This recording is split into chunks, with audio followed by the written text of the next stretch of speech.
அன்பான இனிய உறவுகளுக்கு இங்கே எப்படியாவது வீடை விற்க விடாமல் பண்ணணும், நம்ம பொண்டாட்டி ஆசைப்பட்ட மாதிரி சந்தானம் மாமனார் பேரில் இருக்கணும் அப்படின்னு பிளானை போட்டுறாங்க, வாக்கும் கொடுத்துட்றாங்க.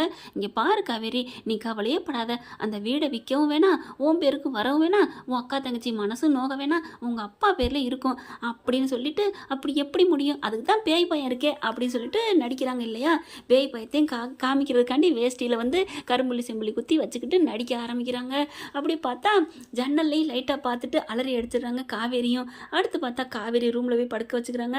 காவேரியை வர வைக்கிறதுக்குள்ள இவர் பட்ட பாடு இருக்கே, படாத பாடுபட்டுறாரு. அதுக்கு மேலே காவேரி நிலையும் விஜயை விட்டுட்டு அங்கே இருக்க முடியலை. அவங்களும் நான் போயிட்டு வரேன்னு சொல்லிட்டு ராத்திரிக்கு மேலே எந்திரிச்சு ஓடி வந்துடுறாங்க. அதை பார்த்துட்டு சாரதா ரொம்பவே வெக்கப்பட்டு சிரிக்கிறாங்க. நம்ம பொண்ணும் சரி மாப்பிள்ளையும் சரி ரெண்டு பேரும் ஒருத்தர் உயிராக இருக்காங்களே அப்படின்னு ரொம்பவே பூரிச்சு போகிறாங்க. கனவுல சந்தானம் எழுப்புறாரு. சாரதா அப்படின்ட்டு என்னங்க அப்படின்னு எந்திரிக்கிறாங்க. நம்ம அதான் கனவுக்குள்ளே எந்திரிச்சு உட்கார்ற மாதிரி கனவு காங்குறாங்க. உண்மையிலே நமக்கு மருமைங்க எல்லாருமே கொடுத்து வச்ச மருமைங்க. ஆமாங்க அப்படிங்கிறாங்க. ஆனால் பொண்ணுங்க தான் இந்த ரெண்டு பேரும் சோத்தை விட்டுட்டு ஏதோ தேடி போன மாதிரி ஆயிடுச்சுங்க. ஆனால் அதுங்களுக்கு நான் புத்தியை கொடுப்பேன், நீ கவலைப்படாத, எதை நினச்சி நொந்துக்காத, நீ கண்டிப்பாக நம்ம பிள்ளைங்களுக்கு நீ வேணுமா, கைப்பிள்ளை மாதிரி ஒரு பிள்ளை இருக்குது, நர்மதாக்கா நீ இருக்கணும், நீ இல்லைனாலும் காவேரி பார்த்துக்குவாதான், அதை பற்றி எனக்கு பயமே இல்லை. காவேரியோட எண்ணமும் மனசும் அவ்வளோ தூய்மையானது, சுத்தமானது. காவேரியோட மனசு அது தெரிஞ்சதுனால தான் நானும் காவேரின்னு கொஞ்சம் ஆசையாக பாசமாக அவளை வளர்த்தேன், அவகிட்ட பொறுப்பை ஒப்படைச்சேன். ஏன் கங்கா பெரிய பிள்ளை தானே, அவகிட்ட நான் ஒப்படைச்சிருக்க மாட்டேன். அதெல்லாம் நேரத்துக்கு தகுந்த மாதிரி மாறுற சக்தி உள்ளது. ஆனால் என்றைக்குமே மாறாதது நம்ம புள்ள தாயி, நம்ம புள்ள காவேரி தான். அவள் பாத்தியா எப்பேற்பட்ட முரடன், ஏன் இப்போ நல்லவர், அப்போதைக்கு முரடனை தானே இருந்தார் அந்த விஜய். அவரை கல்யாணம் பண்ணி அவர்கிட்ட வாழ்க்கை போனாலும் பரவாயில்ல, நம்ம தங்கச்சி காப்பாற்றப்படணும், அதை விட நம்ம அக்கா வாழணும் அப்படின்னு எல்லாத்தையும் மறைச்சிக்கிட்டு தான் திட்டு வாங்கினாலும் பரவாயில்லன்னு இருந்தா பாரு. காவேரி நல்லா இருக்கணும் அப்படிங்கல நீ எதா இருந்தாலும் விட்டு கொடுத்து போமா, நீ எதுவும் தப்பாக எடுத்துக்காத காவேரி, அதை விட விஜய் இருக்காரு நம்ம குடும்பத்துக்காக, நீ எதுவும் பயப்படாத அப்படின்னு சொல்லிட்டு போகிறாங்களா. என்னங்க அப்படின்னு சொல்ல ரெண்டு பேரும் காவேரி கங்காவும் யமுனாவும் எந்திரிக்கிறாங்க. என்னாச்சுமா? இல்லடி உங்கள் அப்பா வந்தாருடி. என்னம்மா சொல்கிற, வந்தாரா? ஐயோ எங்கிட்டுமா? ஏய் அப்பா வந்தாருன்னு சொல்கிறேன். அப்பா வந்தாரா? சந்தோஷமாக இருக்குது. அப்படி இல்லாடி நீ சொல்லணும், அதை விட்டுட்டு அப்படிங்கல. அதை எப்படி சொல்லுவாங்க, நாங்களே ஆல்ரெடி பயத்தில் இருக்கிறோம், நீ பாட்டுக்கு அப்பா வந்தார் அப்படி இப்படிங்கிற. ஏண்டி அப்பா அவனை என்னடி பண்ணுவார், நமக்கு நல்லது தாண்டி சொல்லுவார், இப்போ கூட நல்லா இருக்குன்னு தாண்டி சொல்லிட்டு போனார் அப்படிங்கிறாங்க. பொய் சொல்லாத, எங்களை ரெண்டு பேரையும் கழுவி ஊற்றிருப்பாரு. ஐயோ எப்படி கரெக்டாக சொல்கிறார்களே அப்படின்னு சாரதா மனசில் நினைக்கிது. அப்படிலாம் இல்லடி, ஏன்னா இறந்து போன புருஷனாக இருந்தாலும் அவரை விட்டு கொடுக்க முடியாதுல்ல, அப்படிலாம் சொல்லலடி, 4 பிள்ளைங்களுக்காகவும் நீ உயிரோட இருக்கணும், எதுவும் நொந்துக்காதன்னு சொல்லிட்டு போனாருடி. அப்புறம் எனக்கு கத்துனேன், இல்லை கொஞ்சம் நேரம் பேசுங்கன்னு சொன்னேன், பேசங்காட்டிலையும் அவர் விட்டுட்டு போனாருடி, அதனால தாண்டி கூப்பிட்டேன் அப்படிங்கிறாங்க. அம்மா அக்கா எனக்கு என்னமோ பயமாக இருக்குது, அம்மாவா பொய் சொல்லுது. நான் பொய் சொல்லடி, சத்தியமாக அவங்க அப்பா வந்தாருடி. அப்போ பொய் சொல்லனா என்ன, எனக்கு பயமாக இருக்கே, ஐயோ அப்பா வந்துருவாரா அக்கா அப்படிங்கிற. ஏன்டி இப்படி பயப்படுற, இதே உன் அக்காட்ட சொன்னால் எவ்வளோ சந்தோஷப்படுவா தெரியுமா. சொல்லிப்பாரு, கூப்பிட்டு சொல்லிப்பாரு. அவள் படுக்க போயிட்டா, விடுடி. எங்கே படுக்க போயிட்டாளா, உன் பக்கத்தில் இல்லையா அப்படின்னு அங்கிட்டு பார்க்க காணோம். எங்கே பாத்தியா, அவளை போய் நீ நல்லவங்கிற நம்புற. இந்த பாரு கொஞ்ச நேரம் கூட புருஷனை விட்டு இருக்க முடியாமல் ஓடிட்டால. ஏன் நீங்களாம் புருஷனை விட்டு இருப்பீங்களா? நான் தான் இருக்கிறேன்னா. நீ இருக்கேன்னா உன் புருஷன் அங்கே இருக்கேன், நீங்கள் இருக்கிற இல்லைன்னா நீ இருந்துருவியா? என் புள்ள அம்மா தான் முக்கியம்னு சொல்லிட்டு புருஷனே விட்டுட்டு வந்தபடி, புள்ளைய கூட மறைச்சி வச்சுட்டு இருந்தபடி, அவளை போய் இப்படி தப்பாக பேசாதீடி. இப்போ பாரு நான் ஃபோனை போடுறேன் அப்படின்னு சொல்லி ஃபோனை போடுறாங்க. ஏன் ஃபோனை போடாமல் நேராக போனால் புருஷன் கூட இருக்கிற சந்தோஷம் கெட்டு போயிடும்னு நீ ஃபோனை போடுறியோ? நீங்களாம் இப்படிலாம் மனுஷங்களாடி, நான் ஃபோனே போடலை அப்படிங்கிறாங்க. உன் பிள்ளையோடதை பார்க்கணும், நீ ஃபோனை போடு அப்படின்னு யமுனா சொல்லுது. அதுக்கப்புறம் இருங்கடி ஃபோனை போடுறேன் அப்படின்னு ஃபோனை போட போகுது. அங்கே பார்த்தா ஓடி போய் விஜய் போயிட்டு இருக்கையை கட்டி பிடிச்சிக்கிறாங்க. கட்டி பிடிச்சிட்டு மாமா நான் போகலை மாமா. ஏம்மா போகலை அப்படிங்கிறாங்க. இல்லைம்மாம்மா எனக்கு ஒரு மாதிரியாக இருந்துச்சா, அதான் நான் வந்துட்டேன் அப்படிங்கிறாங்க. எனக்கெல்லாம் அப்படிலாம் இல்லையே அப்படின்னு விஜய் சொல்ல, புழுனி முட்டை புழுகாதடா அப்படிங்கிறாங்க காவேரி. நிஜமாடி உன் நினப்பெல்லாம் எனக்கு வரல. ஆமாம் அதான் எங்கள் அம்மா கிட்ட காவேரி வர சொல்லுங்க, காவேரி இல்லாமல் என்னால் தூங்க முடியலை, வர சொல்லுங்க அத்தை ப்ளீஸ் அத்தை. எனக்கு கெஞ்சினது யாரு? போட்டு கொடுத்துருச்சா என் அத்தை அப்படிங்கிறாரு.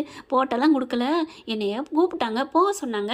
நான் போக மாட்டேன், எங்கள் அம்மா கூட தான் இருப்பேன்னு சொன்னேன். அதுக்கு தான் பாவண்டி கெஞ்சுதிட்டி புள்ள போடின்ட்டு உங்களுக்காக வக்காலத்து வாங்குச்சு. அப்படித்தான் நீ அப்படிப்பட்ட எங்கள் அம்மாவையே நீங்கள் வந்து போட்டு கொடுத்துன்னு சொல்கிறீங்களா? இந்த போய் சொல்கிறேன், வேணாண்டி வேணாண்டி வேணாண்டி வேணாண்டி என் தங்கம் பொண்டாட்டி ஆவுனா பொசுக்கு பொசுக்குன்னு கோவம் மூக்கு மேலே வந்துடுது அப்படின்னு அப்படியே அந்த மூக்கை பிடிச்சிக்கிட்டு அப்படி கிள்றாரு. அதுக்கப்புறம் காது ரெண்டையும் கையை பிடிச்சிட்டு அப்படியே நெத்தியோட முட்டிக்கிறாங்க.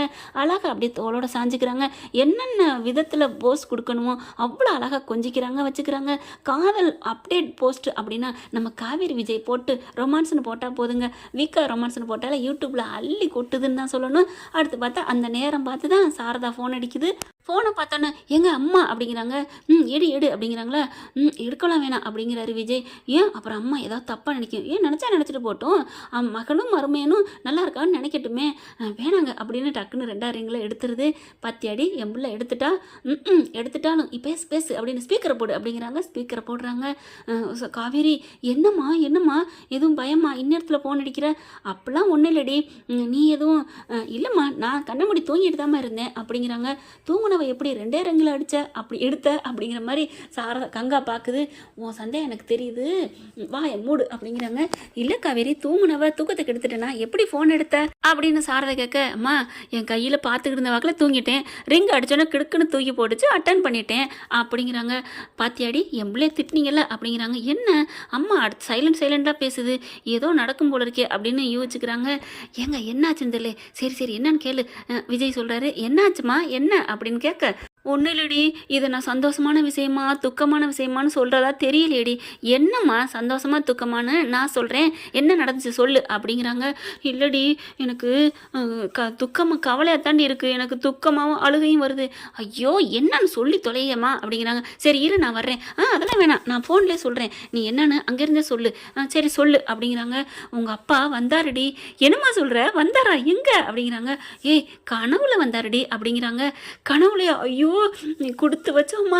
ஐயோ எங்கள் அப்பா என் கனவுலாம் வரமாட்டேங்கிறாரே. அம்மா என்னம்மா சொன்னார்? ஐயோ நான் அந்த ரூமில் இருந்திருக்கலாமே, வந்தவர் என்கிட்டே 2 பேசியிருப்பாரு, அந்த இடத்த நான் பார்க்கணுமே, வந்த இடத்துக்கு எங்கேம்மா வந்து நின்னாரு, எங்கேம்மா வந்தார் சொல்லுமா அப்படிங்கிறாங்க. அப்படியே முறைக்கிறாங்க சாரதா அப்படியே கங்காவையும் யமுனாவையும். இல்லடி அவங்க வந்து பார்த்துட்டு நீ பிள்ளைகளை பத்திரமா பார்த்துக்க, பிள்ளைங்களுக்கா நீ உயிர் வாழணும் அப்படி இப்படின்னு அவர் சொன்னதை சொல்கிறாங்க சாரதா. அப்படியாம்மா? ஐயோ எம்மா எனக்கு ரொம்ப சந்தோஷமாக இருக்குது, எனக்கு பொறாமையாக இருக்குது, என் கனவுல வராமல் உன் கனவுல வந்திருக்காரு. ஐயோ அது சரிம்மா, இது எவ்வளோ பெரிய நல்ல விஷயம், அதுக்கு போய் நீ ஏம்மா அழுகிற? இல்லடி இப்படி வந்துட்டு போனாரே எதுவும் பயமாக இருக்காது. அம்மா வாயை மூடுமா, எதுக்குமா பயப்படணும், நம்ம அப்பாம்மா சாமிம்மா, தெய்வம் நம்ம வீட்டுக்குள்ள வந்திருக்கு, அவரை போய் ஏன் வந்தாரா பயமாக இருக்கு, அவர் என்ன நீ பேய் நினச்சியா? இந்த மாதிரி பேசுகிற வேலை வச்சுக்காத, உன் கனவுல போய் வந்திருக்காரு பாரு, என் கனவுல வரக்கூடாது, நான் தெய்வமாக வச்சு பூஜை பண்ணியிருப்பேனே. ஐயோ எனக்கு சந்தோஷமாக இருக்கே, ஐயோ உன் கனவுல வந்ததே எனக்கு எப்படி சந்தோஷமாக இருக்குது, அப்பா அப்பா அப்படின்ட்டு நீ ஃபோனை வை, நான் அப்பா ஃபோட்டோ பார்த்து நான் அப்பா கிட்ட பேசிக்கிறேன் அப்படின்னு சொல்லிட்டு ஃபோனை வச்சுட்டு அப்பான்னு ஃபோட்டோவை எடுத்து போய் பார்க்குறாங்க. அதுக்கப்புறம் அத்தை அப்படின்னு விஜய் கூப்பிட, தம்பி என்னாச்சு தம்பி, அவள் ஃபோட்டோ எடுக்க போயிட்டா அத்தை. ஏப்பா அம்மா கனவுல போனீங்க, என் கனவுல வாங்க அப்படின்னு சொல்லி அழுதுகிட்டு இருக்காங்களா, அதை அப்படியே ரிப்ளை பண்ணுறாங்க சாரதாவுக்கு. சரிங்க தம்பி நான் தெரியாமல் சொல்லிட்டணும், அவள் இப்போ நீ தூங்க மாட்டாளே, கண்டிப்பாக விடிய அவள் தூங்க மாட்டா அப்படிங்கிறாங்க. ஃபோனை வச்சிடுறாங்க. வச்சதுக்கப்புறம் பார்க்குறாங்க யமுனாவும் கங்காவும் தலையை தொங்க போட்டுட்டு இப்படி டக்குன்னு படுக்க போகிறாங்க. எங்கடி போகிறீங்க அப்படின்னு தலையை பிடிக்கிறாங்க. 2 பேர் தலையும் கொத்தா 2 கையோட. என்னமோ சொன்னீங்களே ஐயோ அப்படின்னு அவள் நடுங்குவான்னு அப்படி பயப்படுவான்னு எப்படி சொன்னா பார்த்தியா, அவள் தாண்டி என் புள்ள, பாத்தியா எவ்வளோ ஒரு சந்தோஷம், என்னை விட சந்தோஷப்பட்ட அப்பா வந்தாரா தெய்வம் அப்படி இப்படின்னு சொன்னாலேடி அப்படிங்கிறாங்க. அப்படியே சரி விடு நடிக்காம அப்படின்னு சொல்லிட்டு 2 பேரும் படுக்கிறாங்க. அடிச்சு நீங்களாம் திருந்தவே மாட்டீங்கடி அப்படின்ட்டு படுக்க போகிறாங்க. காவேரி நினச்சி பெத்த வயிறு குளிர்ந்து போகுதுன்னு படுக்கிறாங்க. அக்கா என்னக்கா இந்த அளவுக்கு பாசமாக இருக்குது அப்படிங்கிற, அதாண்டி எனக்கே ஆச்சரியமாக இருக்குது. அக்கா உண்மையிலே அம்மா சொல்கிறதும் சரிதான், அப்பா வந்து அவளை ஓயாமல் தாங்குவார், அதுக்கு காரணம் அவள் நல்ல மனசுன்னு சொல்லுவார். நெசந்தாக்கா அவகிட்ட 2 பொருள் கிடச்சா நமக்கு தானக்கா கொடுப்பா, அவள் கூட சும்மா தானக்கா இருக்கா, நான் நிறையா வாட்டி இருந்திருக்கா, நான் பார்த்துருக்கேன்க்கா, எனக்கு உண்மையை தான் சொல்லித்தாக்கா. என்னடி பேச்சு மாறுற, ரூட்டு மாறுது, அக்கா உண்மையை சொன்னால் ஒத்துக்கக்கா, அவன் நல்லவதாக்கா அப்படிங்கிறாங்க. சரி சரி தூங்கு, ரொம்ப நீ அவள் பக்கத்து சாஞ்சிடாத, சாயவெல்லாம் இல்லை, நீ படு அப்படின்னு ரெண்டும் படுக்குதுங்க. நல்ல மனசு சொல்லுவாங்க இல்லையா, விதை என்னதான் முட்டி வச்சாலும் மேலே முளைச்சிக்கிட்டு வரும்னு, அது நம்ம காவேரியோட மனசு விஜயோட மனசு தானுங்க. இங்கிட்டு பார்த்தா நம்ம தலைவி ஃபோட்டோ எடுத்து அழுக ஆரம்பிக்குது. ஆரம்பிச்சிட்டாலே அப்படின்ட்டு அப்புறம் ரொமான்ஸ் சீனுக்கு போவோம். எவ்வளோ நேரம் அழுதுட்டு இருக்க முடியும். நம்ம விஜய் போகிறாரு, போயிட்டு தலைவியே அப்படின்னு தோள்பட்டையில் போய் தன்னோட தாவங்கட்டையை வைக்கிறாரு. என்னடி தங்கம் அப்படிங்கிறாங்க. நான் அப்பா கிட்ட பேசிக்கிட்டு இருக்கேன் மாமா அப்படிங்கிறாங்க. பேசிக்கிட்டு இருக்க தெரியுதுடி, இங்கே மாமா ஒருத்தன் தவிச்சிட்டு இருக்கேன் தெரியுதா இல்லையா? தெரியுது அப்படிங்கிறாங்க.